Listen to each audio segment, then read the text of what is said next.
Mr. Abhishek Rastogi is a chartered accountant and a lawyer, and he has done his BCom honors from the prestigious Shriram College of Commerce, Delhi University.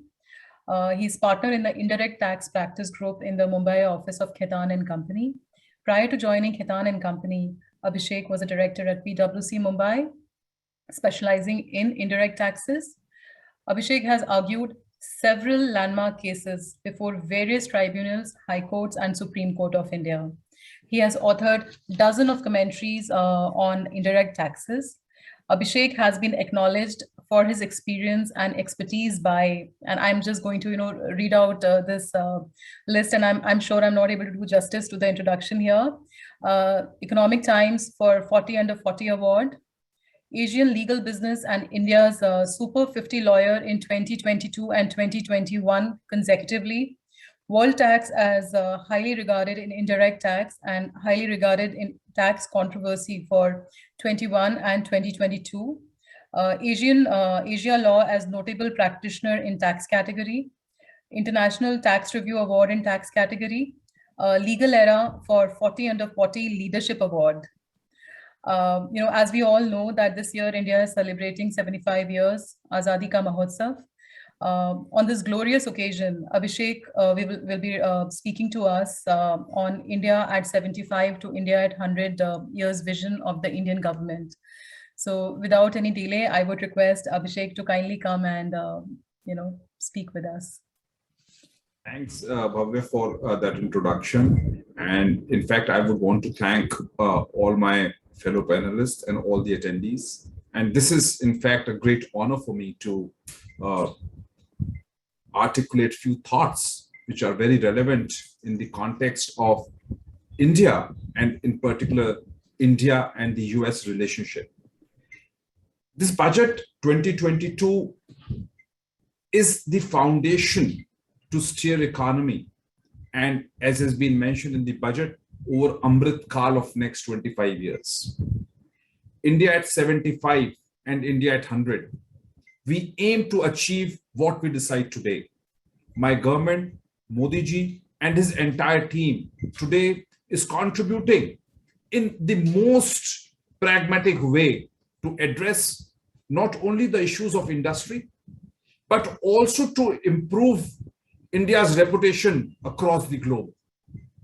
We have seen in India that how this government is doing everything in the best possible way to improve our visibility, to improve the ways of doing business, and to improve the ease of doing business in India.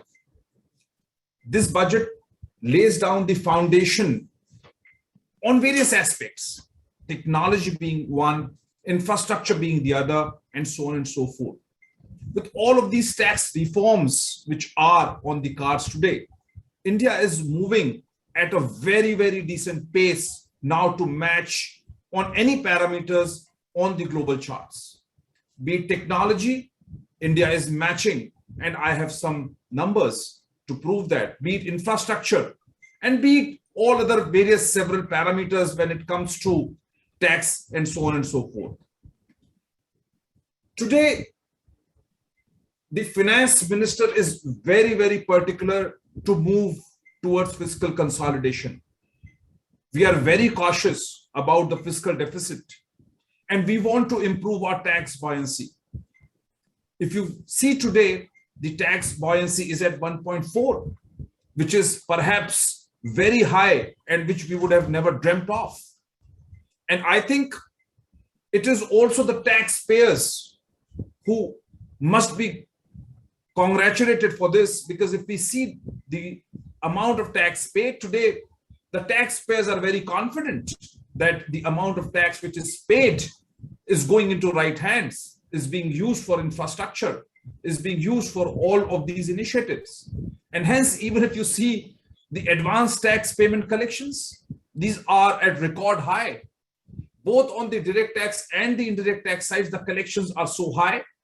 The tax buoyancy has improved, and that's how it has helped our finance minister to improve the tax buoyancy and move towards fiscal consolidation. Coming on to the India and the US relationship, I think we share a very special relationship with the US. And I have few numbers, and I would thank my team to give some of these numbers. India has always had a trade surplus with the US. And if we talk about 2021, 2001 and 2, the trade surplus was 5.2 billion USD, which increased to 17.3 billion in 1920, which was the pre-pandemic. As far as the exported goods are concerned, in the pre-pandemic period, goods worth USD 53 billion were exported from India to the US.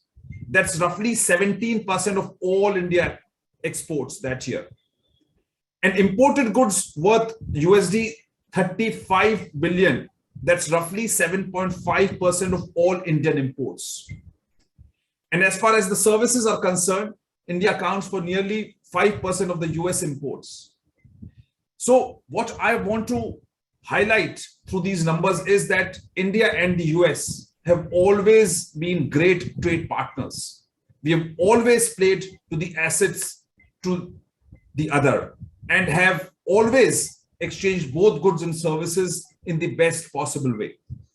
India is much aware, our government is much aware of these trade relationships which we have with India. And we know for a fact that when we talk about the investment, US is the 5th biggest source for FDI in India.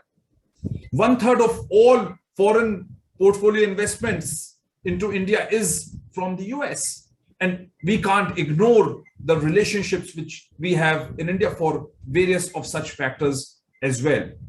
And that's why to improve these trade relationships over a period of time, we have the India-US Trade Policy Forum, bilateral India-US CEOs Forum, private sector advisory groups, and so on and so forth. Now, what this budget has done, this budget, if we talk about these trade which is happening between the India and the US, of course, we want to make the best use of technology. Today, the globe across is looking us for the technology advancement and the development of technology which is happening on various counts, be it Aadhaar, be it automation, be it tax payments, and so on and so forth. And I will have a few more examples later. Now, on the customs side, the endeavor of the finance minister is very clear. Procedural ease with automation, e-processing through common portal, and that will all become a reality. We have made significant announcements with respect to Make in India. We would not want Tesla to manufacture in China and export from China to India. We want Tesla to come to India, manufacture in India, and our government has been very vocal, very clear about these policy initiatives. We want Make in India, we want phased manufacturing programs, and at the same time, we would give all deserving incentives to different sectors. And that's why when the US raised an issue before WTO with respect to the SEZ policies and several other remission policies, India was the first one to pragmatically move and proactively address all of those issues. Now, for a fact, we know that India is arguing at the WTO forum at the appellate level with respect to these remission duties. But pragmatically, this budget, my finance minister has very pragmatically announced that she would revamp the entire SEZ policy. There'll be new framework. When we are today competing at the global level, it is our duty and responsibility as well. And the government realizes that to come up to the global standards, we know for a fact, and this is today the reality, that if we see the global growth rate and if we see the growth rate which India is achieving, we are far much better as compared to the global average. Today, for the first time, and this is an important fact which most of you would have not known, that today, if we see the global birth rate, the average global birth rate, and we see the India birth rate, we have for the first time come down below that global rate. And when we talk about the growth rate, we are doing much better than the average global growth rate. And as compared to the birth rate is far less for the first time, which means what? That the GDP per person, the ratio has changed, and rightfully so. And that's why India is not what we are today, what we were 10 years back. Today, the per capita income and all of those parameters have crossed a particular level. And that's why the US has raised issues that now that we have moved to different category, what should be the way out? What must happen to trade policies? What must happen to remission schemes, and so on and so forth? And this budget has made pragmatic announcements of what will happen at the global level. And I think we must all be proud of such announcements, because the government always addresses special issues which are being raised by our friendly nations such as the US and other countries. Now, if we talk about GST, and my fellow panelists talk about GST, I think there are very, very important aspects with respect to GST. The most innovative concept in the world, which is not even applicable in the EU, is with respect to the IGST model. The most innovative model to address issues between the interstate transactions is the IGST model. The most innovative formation of technology, the GST network, which basically tracks each and every transaction of supply. And the person availing the goods and the services or buying these supplies would get the credit based on automation systems. This was not possible. Billions and billions of transactions through the GST network are today getting tracked. Today, we are a proud nation to say that artificial intelligence is being used to track tax leakages. Today, we are intelligent enough to use all technology developments to track tax evasions. Our bureaucrats are being trained to use artificial intelligence. And who would have thought that credit matching will also become a part of this entire chain? So there will be no tax leakages in the days ahead. And when we today move from India at 75 to India at 100, for sure, we will be a clean economy, a paperless economy, dependent on technology, and we would want to achieve that through appropriate measures today when India is at 75. When it comes to electric vehicles, there are positive announcements in the budget. We want to address environmental issues at the global level. When it comes to technology, we are not shying away from the most modern form of 5G and so on and so forth. When it comes to Make in India, today the government has given huge incentives for production-linked incentive schemes, because we want the manufacturing facility in India to have all modern facilities, infrastructure, and keeping in mind about the environment. And my fellow panelists also spoke about the virtual digital assets. India, of course, want to move ahead with technology, but we want to be very sure that we regulate all of these issues in the best possible way, because we do not want any bloodbath for our common people. The government has taken full responsibility to come up with a lot of these new measures, new regulations, so that all of these are tracked. There are regulations to ensure that there is no money laundering. We want to ensure today that these virtual assets, of course, we cannot ignore the blockchain technology. We would, of course, be the first one to move ahead with the blockchain technology. But at the same time, the government wants to be very cautious that the investors, especially the middle class investors or the retail investors, are not cheated. There are no frauds which are happening due to this new technology, and hence we want to encourage, but we want to regulate.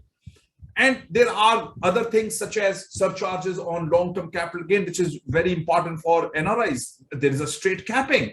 We want our NRIs staying in the US to invest in India. And that's why there is a capping of 15%, which has happened in this budget. So from e-passports to long-term capital gains to virtual assets and so on and so forth, I think the government is very pragmatic. Today, we as a nation want to do everything so that we move in the most pragmatic way to achieve the desired results and goals. So I think with this budget lays the foundation of that Amrit Kaal for next 25 years, and a special focus is always there and will always remain between India and the US relationship. So I think with that, I would want to thank again once more to Bhavya and all my friends at the ICICI in New York and Washington, D.C. It was an honor for me to address this evening. Thank you, Abhishek. It was a lovely, lovely hearing this, and you highlighted the strategic relation of India and US in these special times, and the tremendous impetus of the Indian government for taking new measures and ever changing and moving and evolving with the world, so that India is ahead on all positive challenges and fronts. And we really appreciate. I must just mention that in all my conversations with the finance minister and the commerce minister, we have always thought of, planning the out of the box thinking, be it tax, be it economy, be it general public. We have always come out with a thought provoking ideas that, how we as a nation should move ahead. And that is very encouraging to share. And I think we can all see in all these, whether it's the budget or any other regulation which comes through, we are seeing all, the entire effort and the vision which the Indian government is having for these things. Absolutely right. Absolutely. Thanks again. Thank you, Abhishek, for taking our time at late hour India time evening. So, moving forward on this journey, like we said, it's a journey. Abhishek just spoke on the 75 to 100 vision of Indian government. We have, our next speaker, Atman Trivedi, and Atman is going to speak to us about